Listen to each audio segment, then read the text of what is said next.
आइए कक्षा 10 का सेट नंबर 2 जो चल रहा था उसको पार्ट 3 का मैं जो है प्रश्न हल कर रहा हूँ। खंड बा है, दीर्घ उत्तरीय प्रश्न शुरू होंगे यहाँ से।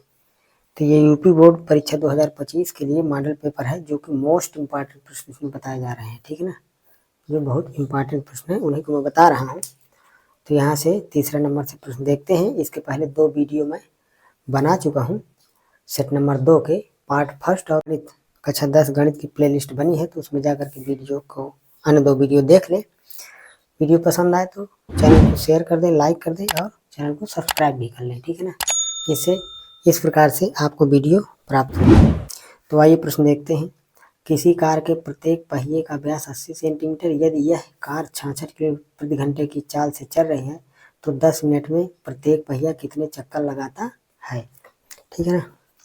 तो यहाँ पर जो है क्या कह रहा है प्रश्न हमारा,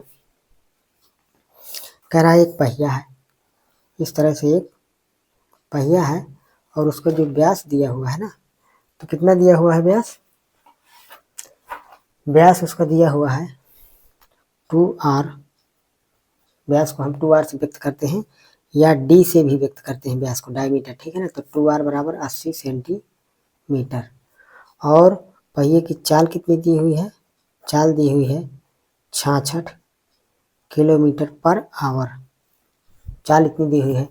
और उसके बाद क्या दिया हुआ है, कह रहा है कि 10 मिनट में पहिया कितने चक्कर लगाएगा।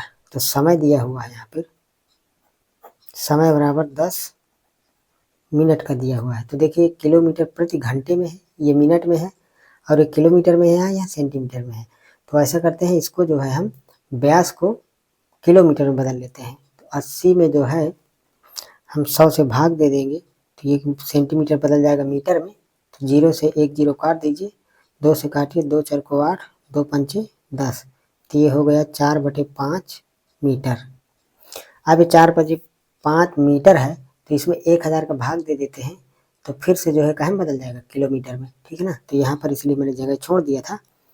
तो ये 4/5 1000 से भाग देना है, तो ये कहाँ बदल जाएगा, ये हो जाएगा किलोमीटर में, ठीक है ना।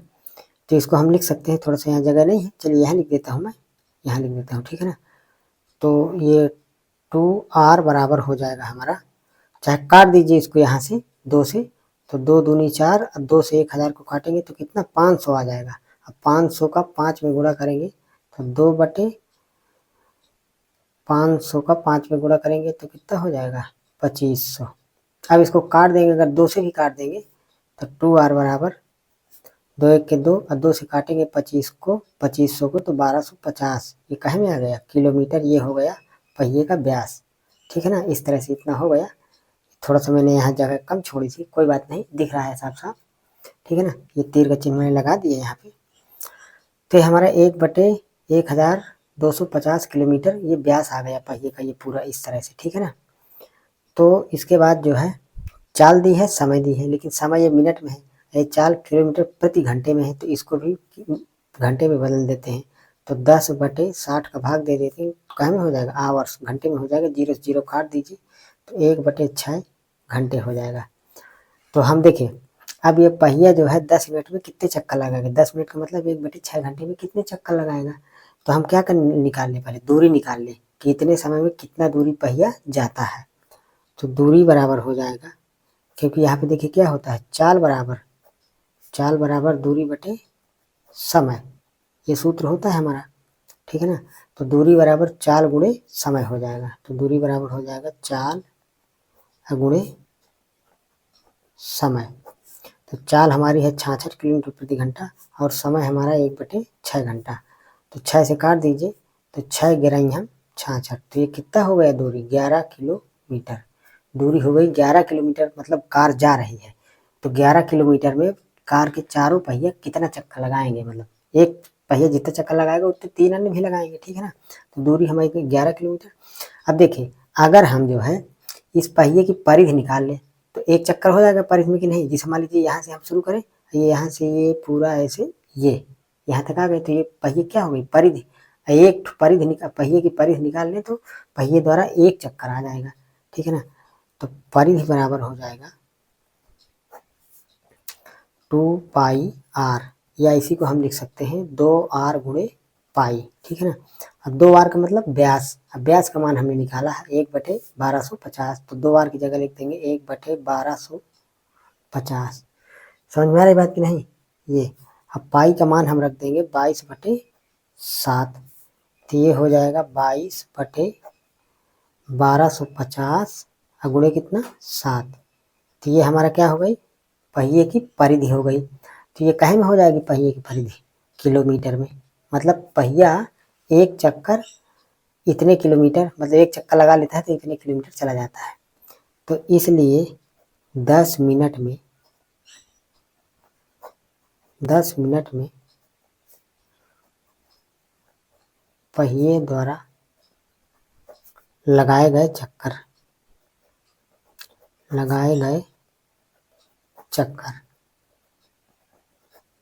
चक्कर को हम हमेशा n से व्यक्त करते हैं, तो चलिए n लिख देते हैं, बार बार इतनी बड़ी भाषा नहीं लिखेंगे। तो n बराबर क्या हो जाएगा, दूरी बटे क्या हो जाएगी, पहिए की परिधि। समझ में आ रही बात ना, चक्कर बराबर दूरी बटे कार कितनी दूरी गई है, एक चक्कर में कितनी परिधि है पहिए की, ठीक है ना। तो दूरी कितनी है हमारी, दूरी है 11 किलोमीटर बटे इसका मान कितना आया है परिधि का, 22/1250 गुणे 7, मेन बटा हमारा ये है। तो ये 1250 गुणे 7 चला जाएगा ऊपर अंश में, तो ये हो जाएगा, इसको काट दीजिए, 11 के 11, 11 दूनी 22, तो ऊपर चला जाएगा 1250 गुणे 7 बटे कितना 2, ठीक है ना। 2 से काट दीजिए 1250 को, तो कितना हो जाएगा 625 गुणे 7, 625 का 7 में गुणा कर दीजिए, तो 7 पन्ना 35 के 5, हाथ लाए 3, 7 दूनी 14, 14 3 कितना 17 के 7, हाथ लाए 1, 7 6 42, 42 1 43। इसका मतलब जो है 10 मिनट में पहिया 4375 चक्कर लगाएगा, ठीक है ना। ये हमारा हो गया आंसर। तो ये प्रश्न 3 का ये हल हो गया, इस तरह से देख लें हमारा, ठीक है ना। तो ये हो गया, और प्रश्न को नोट कर लें। अब हम प्रश्न 3 का अथवा वाला करेंगे। तो ये अथवा वाला प्रश्न पढ़ लेते हैं, देखिए। सिद्ध कीजिए कि किसी बाह्य बिंदु से किसी वृत्त पर खींची गई स्पर्श रेखाओं के बीच का कोण स्पर्श बिंदुओं को मिलाने वाले रेखाखंड द्वारा केंद्र पर अंतरित कोण का संपूरक होता है। संपूरक का मतलब यदि दो कोणों का एक फल 180 अंश है तो उन कोणों को बोलते हैं संपूरक। एक बार प्रश्न को नोट कर लें सब लोग, मैंने जल्दी से पढ़ दिया शायद, यही प्रश्न है हमारा, एक बार सब लोग नोट कर लें इसको प्रश्न को, ठीक है ना। जैसे प्रश्न कह रहा है कि एक वृत्त है, इस वृत्त पर दो स्पर्श रेखाएं किसी बाह्य बिंदु से, तो माना ये बाह्य बिंदु ये है वृत्त का आर मान लेते हैं, तो ये हो जाएगा यहाँ से एक स्पर्श रेखा, ये यहाँ से एक स्पर्श रेखा ये खींच लिया, ठीक है ना। माना एक स्पर्श रेखा पी आर है, दूसरी स्पर्श रेखा क्यू आर है। माना ये वृत्त का केंद्र है, तो ये वृत्त के केंद्र से स्पर्श बिंदु को मिलाएंगे तो ये त्रिज्या हो जाएगी, केंद्र ओ मान लेते हैं। और फिर इस स्पर्श बिंदु से केंद्र ओ को मिलाएंगे तो ये भी ओ की क्या हो जाएगी, त्रिज्या। तो ओ पी और ओ की हमारी क्या है, त्रिज्याएं हैं, ठीक है ना। तो एक प्रमेय होती है कि किसी वृत्त के केंद्र से स्पर्श बिंदु पर खींची गई रेखा अर्थात त्रिज्या स्पर्श रेखा पर क्या होती है, लंब। तो यहाँ पर कितने अंश का कोण बनेगा, 90, और इधर भी कितने का बनेगा, 90 का बनेगा। हमें सिद्ध करना है कि ये जो बाहर कोण बन रहा है स्पर्श रेखाओं के द्वारा, वृत्त के बाहर ही तो है ना, ये कोण इस कोण का क्या है, संपूरक है। संपूरक का मतलब जितना ये कोण आए 180 में से घटा दीजिए, बाकी ये आएगा, मतलब इन दोनों कोणों का फल कितना हो जाएगा, 180। तो हम यहाँ देख पा रहे हैं कि यहाँ पर बन रहा है एक चतुर्भुज पी आर क्यू ओ, क्या बन रहा है, चतुर्भुज, 4 शीर्ष है ना, 1 2 3 4, तो चतुर्भुज के चारों कोणों का फल कितना होता है, 180 अंश। तो यहाँ पर हम लिखेंगे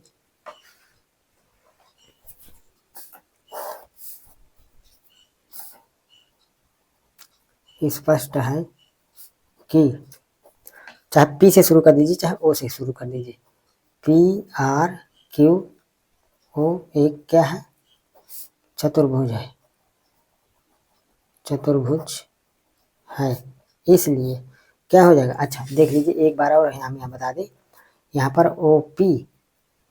ओपी लंब होगी किस पर, OP लंब होगी PR पर, ये जो मैंने बता दिया 90 अंश, तथा OQ भी क्या होगा, OQ भी लंब होगा किस पर, QR पर, मतलब 90-90 के यहाँ कोण बनेंगे, ये मैंने बता दिया पहले ही, ठीक है ना। तो लिख भी सकते हैं इसे। इसलिए कोण OPR प्लस चारों कोणों का योगफल कर देते हैं ना, तो चतुर्भुज के चारों कोणों का योगफल कितना होता है, 360 अंश। तो OPR प्लस कोण PRQ प्लस कोण R कोण हो गया, जिसको बीच में लिखेंगे उसी कोण का मान हम लिख रहे हैं ना, कोण RQO, Q कोण का मान हो गया प्लस कोण कितना POQ या QOP बराबर 360 अंश। अब देखिए यहाँ पर कोण P का मान कितना है 90 अंश, और कोण Q का भी मान कितना है 90 अंश, तो इन दोनों की जगह रख देंगे 90 अंश, तो हो जाएगा 90 प्लस, ठीक है। एक मिनट, थोड़ा हम यहाँ पर दोनों में से किसी एक को मान लेते हैं थीटा, माना ये थीटा है, कोण R को मान लेते हैं, ठीक है। तो यहाँ पर कोण R थीटा है, तो यहाँ पर लिख देंगे थीटा प्लस, बार बार ना लिखना पड़े, कोण RQ, सॉरी यहाँ पे क्या लिखना है, यहाँ पे लिखना है 90 प्लस कोण QOP बराबर कितना 360 अंश। 90-90 जोड़ने पर कितना हो जाएगा 180, तो 180 प्लस थीटा प्लस कोण QOP बराबर 360, 180 ले जाकर उधर घटा दीजिए, तो थीटा प्लस कोण QOP बराबर 360 में से 80 घटाएं कितना बचेगा 180 ही बचेगा, ठीक है ना। थीटा को उधर ले जाइए, तो कोण QOP बराबर कितना 180 माइनस थीटा, तो कोण QOP हमारा कितना आ गया, कोण QOP ये हमारा कितना आ गया 180 माइनस थीटा, ये इतना आ गया। इसको हमने कितना माना था थीटा, अगर इनको दोनों को जोड़ेंगे तो योगफल कितना होना चाहिए 180, तो 180 माइनस थीटा में थीटा जोड़ेंगे तो थीटा से थीटा कट जाएगा, कितना बचेगा 180। तो स्पष्ट है कि वृत्त के बाहर जो स्पर्श रेखाओं के द्वारा कोण बन रहा है वह कोण केंद्र पर बने कोण का क्या है संपूरक है, सिद्ध हो गया। स्पष्ट है कि वृत्त के बाहर बना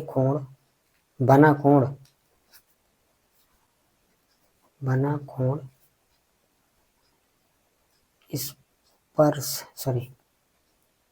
स्पर्श रेखाओं द्वारा, स्पष्ट है कि वृत्त के बाहर स्पर्श रेखाओं द्वारा, ये पूरा काट दीजिए, स्पष्ट है कि वृत्त के बाहर बना स्पर्श रेखाओं द्वारा कोण केंद्र पर, किसके केंद्र पर, वृत्त के केंद्र पर बने कोण का, केंद्र पर बने कोण का क्या है संपूरक है, इति सिद्धम या हेंस प्रूव्ड, यही हमें सिद्ध करना था, ठीक है ना, हेंस प्रूव्ड। ये अब आइए चौथा प्रश्न देखते हैं, ठीक है। तो इस तरह से ये प्रश्न हो गया।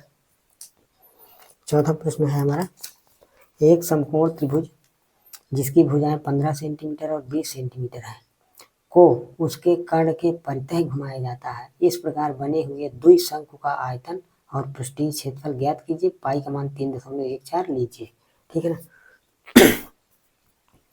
तो यहाँ पर देखिए एक समकोण त्रिभुज है, देखिए ध्यान से देख समझिएगा, एक क्या है, मैं इस तरह जानबूझकर समकोण बना रहा हूँ ये, ठीक है ना। यहाँ पर कितने अंश का कोण बन रहा है 90 अंश का, ठीक है ना। और इसकी एक भुजा कितनी है 15 सेंटीमीटर और दूसरी कितनी है 20 सेंटीमीटर, तो हम एक को 15 मान लेते हैं, एक को 20 मान लेते हैं, किसी को मान ले, चलिए इसी को 15 मान लेते हैं और इसको 20 मान लेते हैं, इन दोनों भुजाओं। अब ये समकोण त्रिभुज बन रहा है, ठीक है ना।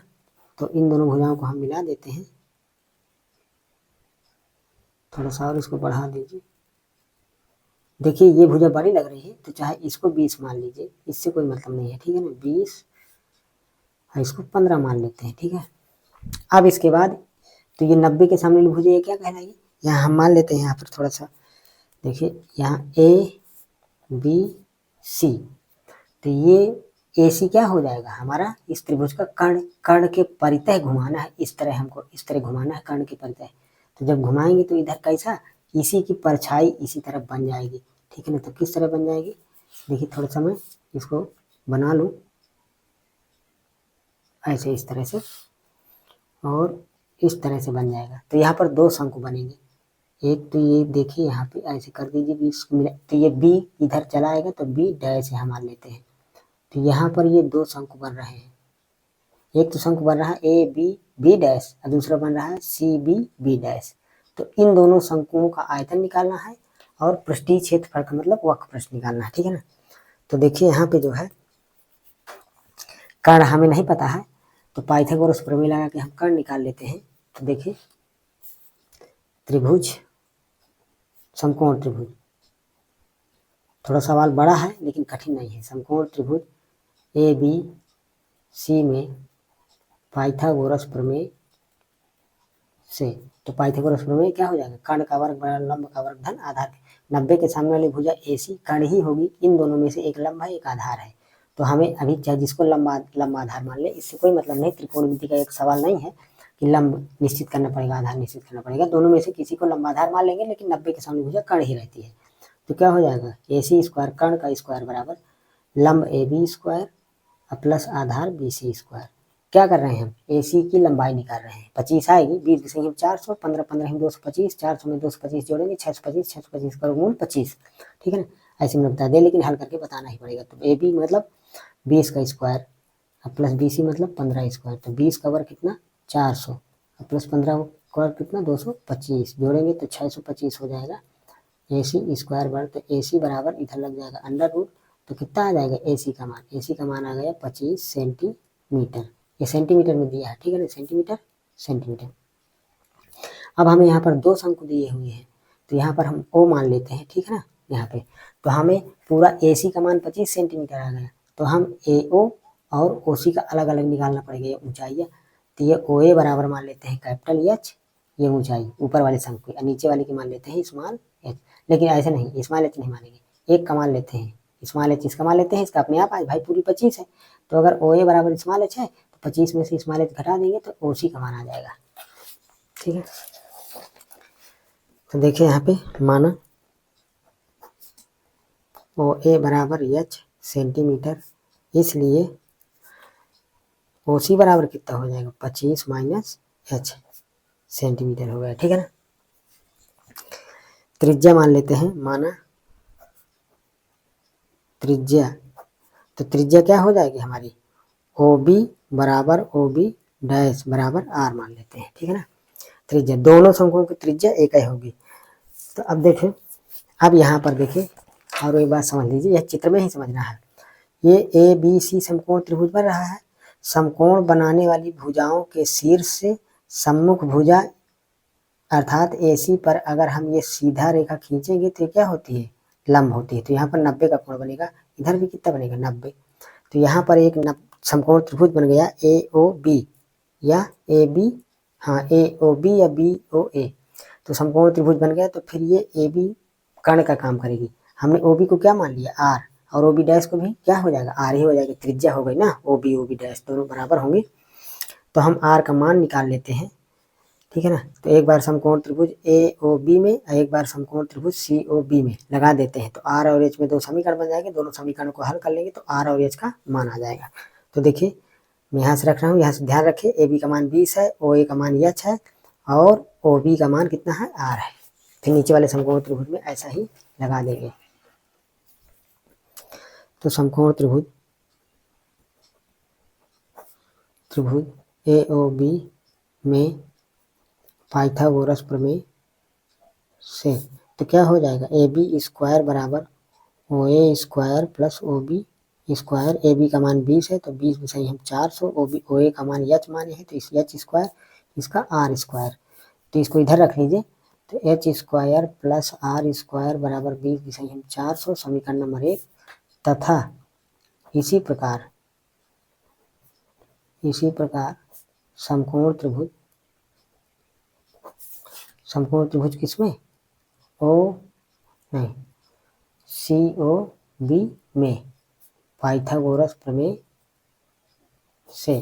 तो यहाँ पर पाइथागोरस प्रमेय से क्या हो जाएगा, इसमें कर्ण कौन सी हो जाएगी, BC, ठीक है ना। तो OB square plus OC square बराबर BC square. OB square plus OC square लंब का वर्ग धनाधार का वर्ग बराबर कर्ण का वर्ग। OB का मान कितना है R स्क्वायर प्लस OC का मान कितना है 25 माइनस H का होल ऑफ स्क्वायर बराबर BC का मान 15 का स्क्वायर। तो देखिए यहाँ से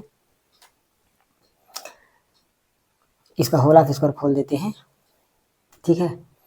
तो R स्क्वायर प्लस 625 25 का वर्ग प्लस H स्क्वायर माइनस 25 दूनी 50 H A माइनस बी का होल ऑफ स्क्वायर लगा दिया, A square plus B square minus 2AB बराबर 15 का वर्ग कितना है 225। ये समीकरण नंबर 2 हो गया। समीकरण 1 में से 2 को घटा दीजिए तो R स्क्वायर से R स्क्वायर कट जाएगा। समीकरण 1 माइनस 2 करने पर तो कर दीजिए, तो H square plus R square घटा रहे हैं तो इसके सारे चिन्ह बदल जाएंगे, minus R square minus 625 minus H square plus का 50H बराबर 400 में से 225 घटाएंगे तो कितना हो जाएगा 175 प्लस का H स्क्वायर माइनस का H स्क्वायर प्लस का R स्क्वायर माइनस का R स्क्वायर, ये 50H हो गया, माइनस 625 इधर ला के जोड़ देते हैं तो कितना हो जाएगा 800। 50 गुणे में H के तो बटे में जाएगा तो 0 से 0 कट जाएगा। अब फिर ये 5 से काट दीजिए 80 को, तो 5 सोलह हम 80 मीटर, सॉरी सेंटीमीटर। तो ये हमारा ऊपर जो बड़ा वाला शंकु बन रहा था ना OA की ऊंचाई आ गई 16 सेंटीमीटर, तो OC की कितनी हो जाएगी 25 माइनस H था, तो 25 में 16 घटा दीजिए तो 9 सेंटीमीटर। तो दोनों की अलग अलग क्या आ गई ऊंचाई आ गई, ठीक है ना।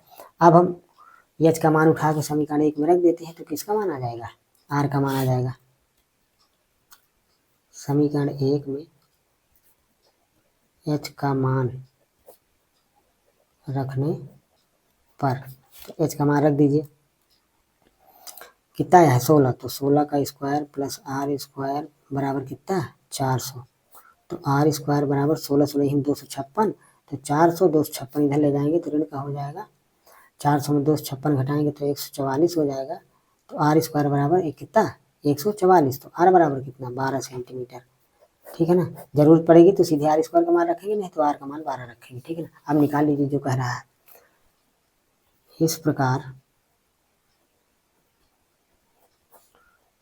द्विशंकु का आयतन V बराबर ऊपर वाले शंकु का आयतन 1/3 पाई R स्क्वायर H का मतलब OA प्लस दूसरे वाले का 1/3 पाई R स्क्वायर H का मतलब OC, ये हो गया, ठीक है ना।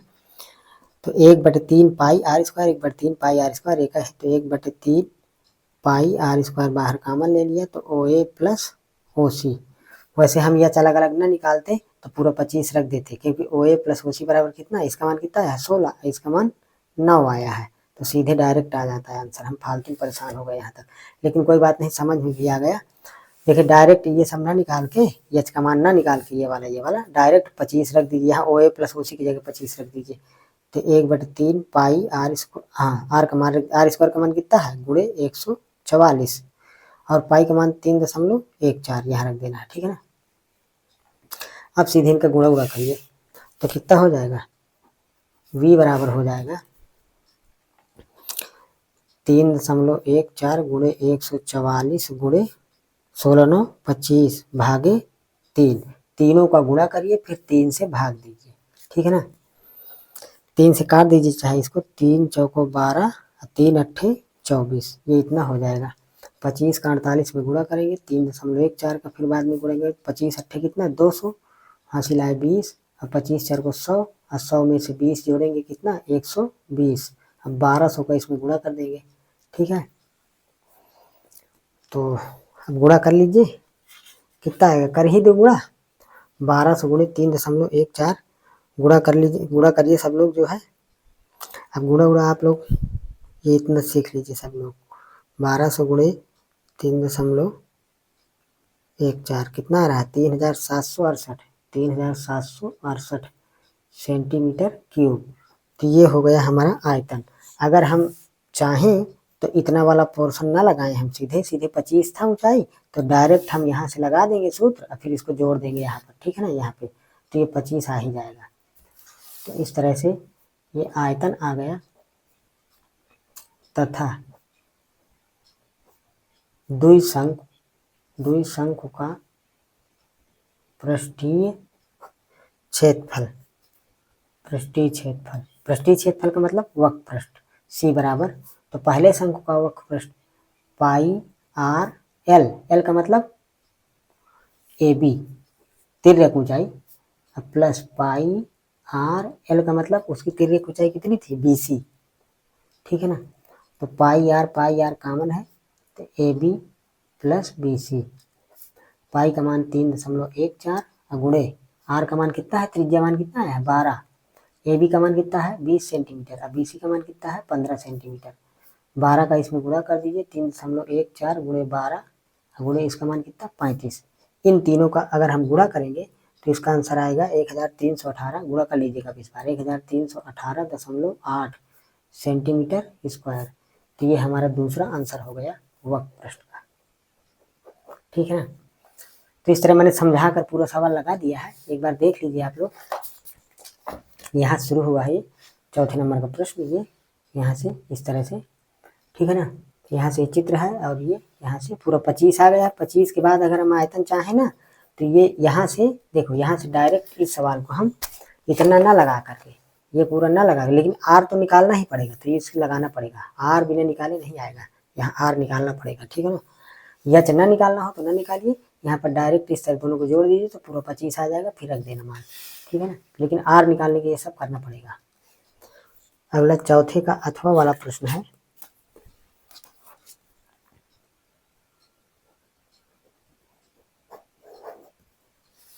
तो अथवा वाला देखिए क्या कह रहा है प्रश्न हमारा, ऊंचाई 220 सेंटीमीटर और आधार व्यास 24 सेंटीमीटर वाले एक बेलन जिस पर ऊंचाई 60 सेंटीमीटर और त्रिज्या 8 सेंटीमीटर वाला एक अन्य बेलन आरोपित है से लोहे का एक स्तंभ बना है। इस स्तंभ का द्रव्यमान ज्ञात कीजिए, जबकि 1 सेंटीमीटर क्यूब लोहे का द्रव्यमान लगभग 8 ग्राम दिया गया है। पाई का मान 3.14 लीजिए। 1 सेंटीमीटर क्यूब का मतलब, क्यूब जब भी लगा हो किसी मात्रक में, इसका मतलब वो आयतन है। द्रव्यमान निकलवा रहा है तो आयतन ही दोनों बेलनों का निकालना पड़ेगा, दोनों बेलनों का आयतन निकाल के जोड़ देना है, और फिर आगे मैं बता रहा हूँ। देखिए एक बेलन है यहाँ पे इस तरह से, ये, और इसके ऊपर एक दूसरा बेलन और रखा हुआ है, ठीक है, इसके ऊपर एक दूसरा बेलन और इस तरह से रखा हुआ है, ओ सॉरी बीच में बनाना है, थोड़ा किनारे हो गया, बना लीजिएगा आप लोग, ये ऐसे, ये इसकी ऊंचाई और इसी तरह इसकी ऊंचाई, ये दोनों बेलनों का जो है क्या निकालना है, ये पूरा स्तंभ बना है, इस स्तंभ का द्रव्यमान निकालना है। तो इसकी ऊंचाई कितनी है 220 सेंटीमीटर और व्यास कितना है 24 सेंटीमीटर। इसी तरह ये ऊपर जो छोटा वाला बेलन है इसकी ऊंचाई है 60 सेंटीमीटर और व्यास कितना है इसका व्यास है 8 सेंटीमीटर, ये इस तरह से, ठीक है ना। तो हम बड़े बेलन के लिए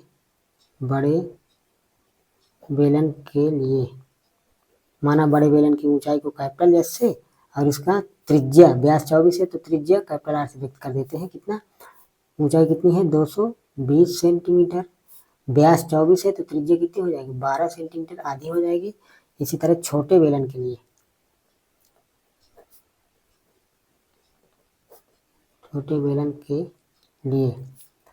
उसकी ऊंचाई स्मॉल एस से और त्रिज्या स्मॉल आर से कह लेते हैं। तो एच कितना है 60 सेंटीमीटर छोटे बेलन के, इसका व्यास है 8, तो त्रिज्या कितनी हो जाएगी 4 सेंटीमीटर, ठीक है ना। अब दोनों बेलनों का आयतन निकाल लीजिए तो द्रव्यमान आ जाएगा, आता है स्तंभ का द्रव्यमान, स्तंभ का द्रव्यमान का मतलब आयतन। तो बड़े बेलन का आयतन, तो बेलन का आयतन का सूत्र क्या होता है पाई आर स्क्वायर एच, तो pi R square H plus छोटे बेलन का आयतन pi small R square small H. Pi pi दोनों में से कॉमन ले लीजिए। कैपिटल आर का मान कितना है 12 का स्क्वायर गुणे कैपिटल एच का मान कितना है 220 प्लस स्मॉल आर का मान कितना है 4 का स्क्वायर गुणे स्मॉल एच का मान कितना है 60। ये इसको हल कर लेते हैं। पाई का मान 3.14 रखना है, ठीक है ना। तो ये 12 बराबर हमें 144 हो जाएगा गुणे 220 प्लस 4 चौको 16 गुणे 60। तो 3.14 144 में 220 का गुणा करेंगे तो आएगा ये 31,680। 3.14 इसको रख देते हैं। 144 का 220 में गुणा करेंगे तो आएगा, गुणा कर लीजिएगा 31,680 प्लस 16 का 60 में गुणा करेंगे तो 0 और 16 छक्का 96। अब इन दोनों को जोड़ देते हैं तो 3.14 गुणे, यहाँ गुणे का चिन्ह लगा है, अब जोड़ने के बाद तो 0 हो जाएगा। ये 8 में से 8 6 14 4 हासिल आए 1 हासिल 1 9 1 10 10 6 16 की 6 हासिल फिर 1। अब ये हजारवा है, यहाँ हजारवा वाला पद है नहीं तो 1 कितना हो जाएगा 2 और यहाँ 3 तो 32,640 गुणे 3.14 32,640 गुणे 3.14 का गुणा करेंगे तो ये आएगा 10 24 89 सेंटीमीटर क्यूब। ये दोनों बेलनों का आयतन हो गया। दोनों बेलनों का मतलब पूरे स्तंभ का आयतन का मतलब पूरा द्रव्यमान हो गया। अब यहाँ पर प्रश्न में दिया हुआ है पहले से, ठीक है ना। तो प्रश्न में क्या दिया हुआ है 1 सेंटीमीटर क्यूब लोहे का द्रव्यमान लगभग 8 ग्राम है, तो पूरे का निकालना है। यहाँ पे लिखेंगे चूंकि 1 सेंटीमीटर क्यूब बराबर कितना 8 ग्राम, इसलिए 1,02,489.6 सेंटीमीटर क्यूब बराबर कितना हो जाएगा, इसका 8 में गुणा कर देंगे तो 1,02,489.6 गुणे 8 ग्राम, तो 8 का कर देते हैं इसमें गुणा, ठीक है। तो कितना है हमारा 1,02,489.6 गुणे 8, तो ये आ जाएगा हमारा कितना आ जाएगा 81,99,16 गुणा कर लीजिएगा इसका इसमें 81,99,16.8 ग्राम। अगर ग्राम में उत्तर नहीं लेना है तो इसका इसमें 1000 का भाग दे दीजिए तो कहीं में हो जाएगा ये किलोग्राम में हो जाएगा, ठीक है ना।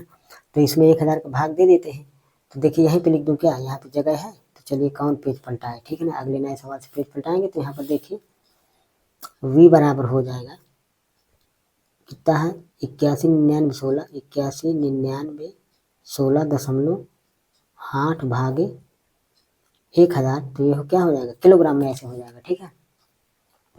1000 से भाग देंगे तो 1000 में 3 जीरो लगे हैं तो ये दशमलव बाईं तरफ 3 अंक इधर आ जाएगा, तो मतलब यहाँ 9 9 के बीच में दशमलव लग जाएगा तो हो जाएगा 819 दशमलव कितना हो जाएगा 9168 किलोग्राम। ये सब हटा के यहाँ पर जो है हम कितना कर दें,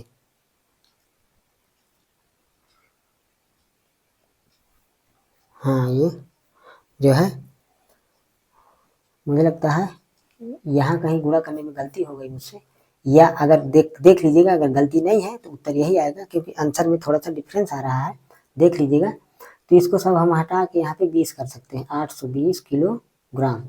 यहाँ पे गलती हो सकती है, अगर नहीं गलती तो आंसर यही सही है, अन्यथा ये जो मॉडल पेपर है इसका आंसर गलत है, ठीक है ना।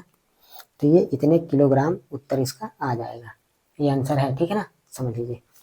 यहाँ से है प्रश्न, ये हमारा प्रश्न नंबर 4 ये यहाँ से है अथवा से ये यहाँ से, तो इसको देख लीजिए पूरा इस तरह से लगाए हैं, ठीक है।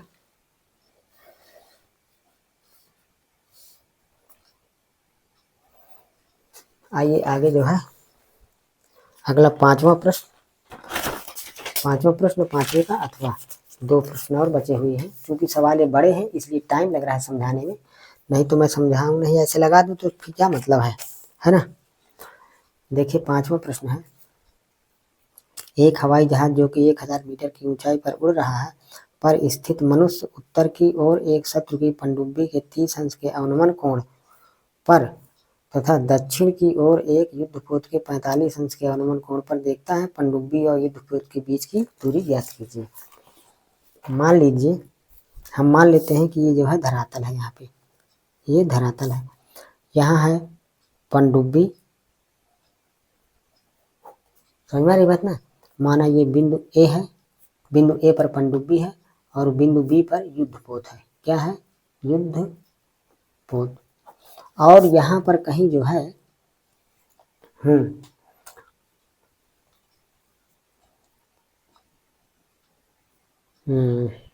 यहाँ पर जो है एक हवाई जहाज है बिंदु सी पर, हवाई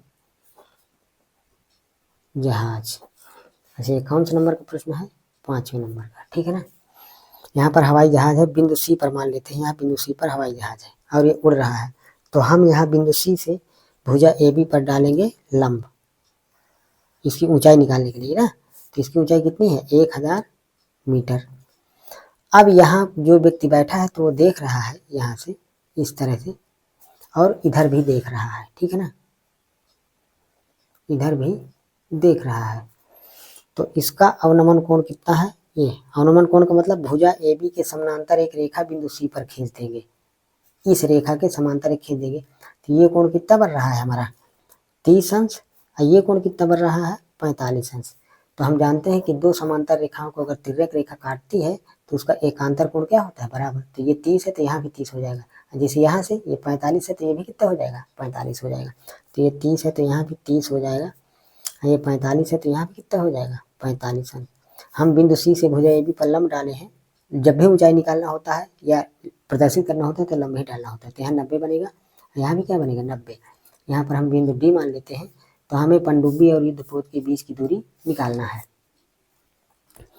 तो यहाँ पर देख लेंगे, माना, देखिए मैं बोल रहा हूँ, भाषा लिखते जाइए। माना बिंदु ए पर पनडुब्बी है तथा बिंदु बी पर एक युद्धपोत है तथा 1000 मीटर ऊंचाई पर पृथ्वी तल से बिंदु सी पर हवाई जहाज है, ठीक है ना। तो यहाँ पर जो है बिंदु सी पर हवाई जहाज है, ठीक है। तो यहाँ से हम मान लेते हैं एडी की दूरी मान लेते हैं x मीटर तथा बीडी की दूरी मान लेते हैं y मीटर। 1000 हमारा हाई है। तो समकोण त्रिभुज ADC में ले लेते हैं tan थीटा का मतलब 30 अंश, tan बराबर कितना? लंब बटे आधार। तो थीटा के सामने भुजा ये CD क्या हो जाएगी? लंब, और ये क्या हो जाएगी? आधार। 90 के सामने भुजा कर्ण होती है तो हो जाएगा CD लंब बटे आधार का मतलब AD। CD का मान कितना है? 1000 और AD का मान कितना माने हैं? x। tan 30 का मान 1/√3 बराबर 1000 बटे x। तिर्यक गुणा कर देते हैं तो x का गुणा 1 में, √3 का गुणा 1000 में। तो x बराबर हो जाएगा 1000 √3 मीटर। तो ये x का मान आ गया, ठीक है ना। इसके बाद इधर इस समकोण त्रिभुज में ले लेते हैं, इस वाले में, ठीक है ना। इसका नाम क्या है? समकोण त्रिभुज CDB या BDC। समकोण त्रिभुज BDC में tan 45, तो tan बराबर लंब बटे आधार। तो लंब क्या है? CD है, आधार क्या है? BD है। तो लंब CD का मान 1000, BD का मान हमने y माना है, tan 45 का मान त्रिकोणमितिक सारणी में 1 होता है, ठीक है। इसका तिर्यक गुणा करेंगे तो y बराबर हो जाएगा 1000 मीटर। इस प्रकार पनडुब्बी तथा युद्धपोत के बीच की दूरी बराबर क्या हो जाएगा? बीच की दूरी AB। तो AB बराबर कितना? AD plus BD। AD का मान x है, BD का मान y माने हमने। x का मान कितना आया है? 1000 √3 प्लस y का मान आया है 1000। दोनों पदों में क्या कॉमन है? 1000 कॉमन है। तो 1000 कॉमन ले लेंगे तो अंदर बचेगा √3 धन 1 मीटर। इस तरह से पनडुब्बी और युद्धपोत के बीच की दूरी कितनी आ गई? 1000 √3 प्लस 1 मीटर। तो ये प्रश्न है हमारा 5वां प्रश्न। तो नोट कर लीजिए जो है 5वां प्रश्न, ठीक है ना, ऐसे।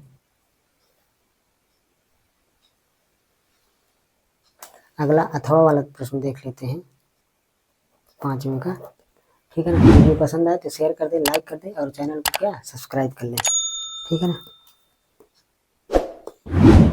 सब बड़े बड़े प्रश्न हैं। एक ऊर्ध्वाधर खंभा जो 100 डेसीमीटर से अधिक लंबा है, वो कह रहा है कि 100 डेसीमीटर से अधिक लंबा है, समझ गए ना। तो 100 प्लस h मान लेंगे पूरी ऊंचाई, ऐसा, क्योंकि 100 से लंबा है तो माना कितना लंबा है, h मीटर लंबा है, ऐसा मान लेंगे। 2 भागों में बांटा गया है, जिसमें नीचे का भाग उसकी कुल लंबाई का 1/3 है। यदि खंभे की जड़ से 40 डेसीमीटर दूर एक स्थान पर उसका ऊपरी भाग कोण अल्फा अंतरित करे, जबकि tan अल्फा बराबर 1/2, तो खंभे की लंबाई ज्ञात कीजिए, ठीक है ना। सवाल को नोट कर ले, सवाल लगा रहा हूं मैं, लिख लेते हैं। माना खंभे की लंबाई 100 डेसीमीटर से h डेसीमीटर अधिक है, ऐसा हमने मान लिया। इसलिए खंभे की कुल लंबाई कितनी हो जाएगी, 100 धन h। खंभे की कुल, जैसे मान लीजिए एक खंभा है, चित्र बना देते हैं, तो इसकी लंबाई कुल कितनी हो जाएगी, 100 प्लस h। 100 से बड़ा है ना, तो हमने मान लिया। अब कहता है खंभे के इस आधार से, ये क्या है, खंभे का आधार, माना ए बी कोई खंभा है, खंभे का आधार है, आधार से 40 डेसीमीटर दूर, कितना, 40 डेसीमीटर, डीएम लिख देते हैं, बिंदु सी पर, ए से सी की दूरी 40 डेसीमीटर दूर। कहता है खंभे 2 भागों में बटा हुआ है, ऐसे बांट देते हैं। जो निचला वाला भाग है इसका 1/3 है, मतलब 100 धन h/3। ये ऊंचाई कितनी है, इसको मान लेते हैं डी, ए डी के बीच की दूरी 100 प्लस h/3 इतना है। और इसका जो है, तो इसका कितना हो जाएगा, पूरा 100 धन h है, तो नीचे का ये नीचे वाला भाग कितना है, 1/3, इसका 1/3, तो मतलब 3 लगा दिया, तो ऊपर का कितना बचेगा, 2/3। 2/3 देखिए, 1/3 प्लस 2/3 जोड़ेंगे तो कितना हो जाएगा, पूरा 1 हो जाएगा। 3/3 का मतलब 1, पूरा एक खंभा हो गया ना। तो बी से डी की ऊंचाई कितनी हो जाएगी, 100 प्लस h/3, और ऊपर कितने का गुणा हो जाएगा, 2 का, इस तरह, ठीक है ना। तो कह रहा है बिंदु सी से खंभे के ऊपरी जो भाग है खंभे का, कितना कोण बन रहा है, अल्फा। यहाँ पर कितना कोण बन रहा है, अल्फा। हम इसको मान लेते हैं थीटा। जो मैं बोल रहा हूँ वही भाषा में लिखना है, माना कोण ए सी डी बराबर थीटा आंसर, ठीक है। तो अब हम ले लेते हैं यहाँ पे समकोण त्रिभुज, यहाँ 90 बनेगा, तो समकोण त्रिभुज डी ए सी में यहाँ पे भाषा लिखना है, समकोण त्रिभुज डी ए सी में, ठीक है ना। tan थीटा बराबर लंब बटे आधार, तो लंब ए डी बटे आधार ए सी, तो लंब ए डी का मान कितना है, 100 प्लस h/3 बटे आधार कितना है, 40, तो 3 के बटे में आ जाएगा 40, 40 3 के वो 3 बटे में आ जाएगा 40 की, तो हो जाएगा 100 प्लस h 4×3 12, 120। ये क्या हो गया, tan थीटा का मान हो गया। इसको हम यहीं पर रोक देते हैं इतना करके। अब पूरे समकोण त्रिभुज बी ए सी में ले लेते हैं। अब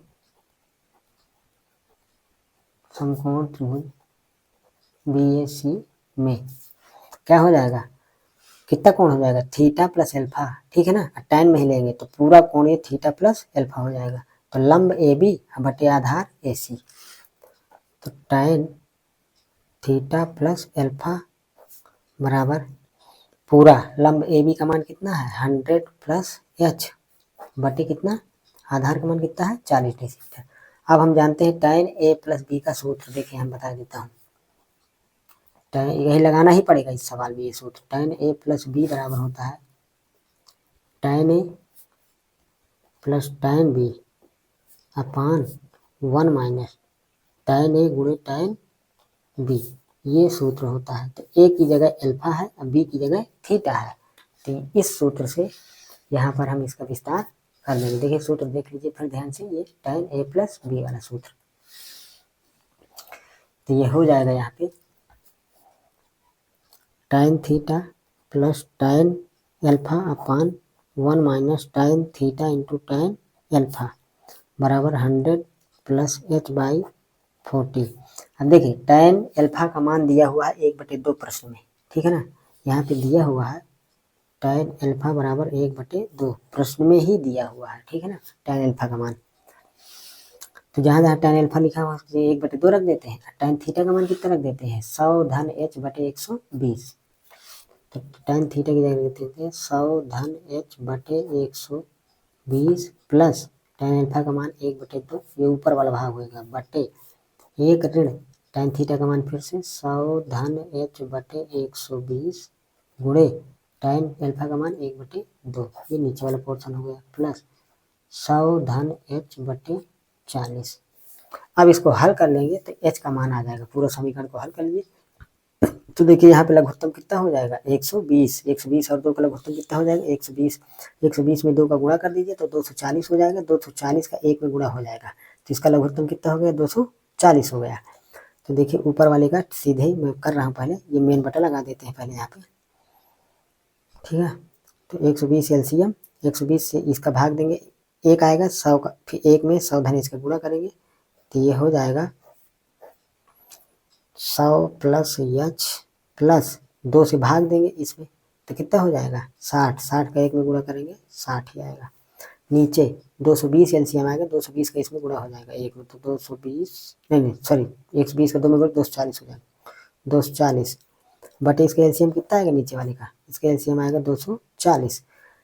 तो माइनस का अंदर गुणा हो जाएगा तो माइनस का 100 और माइनस का h बराबर इधर लिख देंगे 100 धन h बटे कितना 40। 120 आएगा नीचे, ये 240 जाएगा ऊपर। तो 120 से 240 को काट देंगे तो कितना हो जाएगा 2। अब ये 2 कहाँ चला जाएगा ऊपर अंश में, तो 100 में से 60 जोड़ दीजिए प्लस h, 2 का गुणा अंदर कर दीजिए, बाद में करते हैं। तो 2 गुणे h प्लस 160 बटे नीचे क्या हो जाएगा 240, सॉरी 240 में से 100 घटाएंगे तो कितना हो जाएगा 140 माइनस h बराबर 100 धन h बटे 40। 40 का इधर तिरक गुणा कर दीजिए, 140 माइनस h का इधर गुणा कर दीजिए। ये बहुत लंबा प्रोसेस है तो ये करना ही पड़ेगा इसमें, ठीक है ना।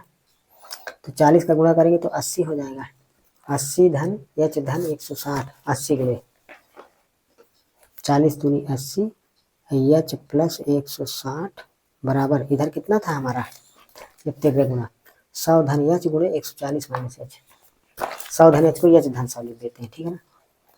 h plus 100 h minus 140 minus h सही तो लिखा है, एक मिनट हो जाइए। 100 plus h 140 minus 140 minus h, ये इसकी जगह ये बराबर यहाँ पे लगा हुआ। 80 का अंदर गुणा कर देते हैं तो 80 h प्लस इसका इसमें गुणा करेंगे तो 2 0 16 अट्ठे 128 12,800 आया। अब 100 का गुणा इन दोनों में करिए फिर h का गुणा, तो 100 का 140 में गुणा करेंगे तो फिर 140 जीरो 100 के 2 जीरो तो ये हो गया 14,000। 100 का माइनस h में करेंगे तो माइनस 100 h, फिर h का करेंगे तो प्लस का 140 h माइनस का h स्क्वायर, ठीक है।